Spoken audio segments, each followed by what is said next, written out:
দর্শক, মাতৃভাষা দিবস উপলক্ষে প্রস্তুত হচ্ছে কেন্দ্রীয় শহীদ মিনার। সবশেষ তথ্যটি আপনাদেরকে জানিয়ে দিব। শফিকুল ইসলাম সবুজ আমার সঙ্গে যুক্ত হয়েছেন, জানবো সেখানকার প্রস্তুতি। শফিক, এখনকার পর্যন্ত সবশেষ যে প্রস্তুতি কেমন দেখছেন আপনি?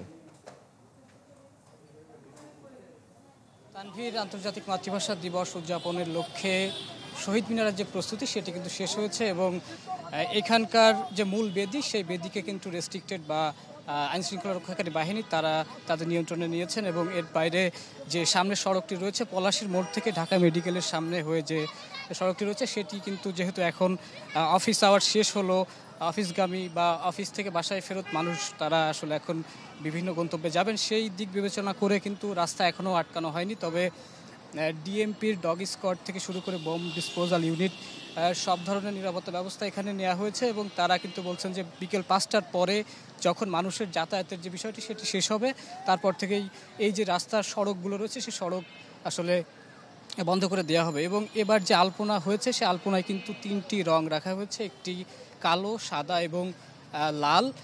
সাদা দিয়ে শুভ্রতা, কালো দিয়ে শোক এবং যে লাল রয়েছে সেই লাল দিয়ে কিন্তু বিপ্লবের যে চেতনা বা বিপ্লবের যে জুলাই স্পিরিট সেটিকে কিন্তু উল্লেখ করা হয়েছে বা বোঝানো হয়েছে।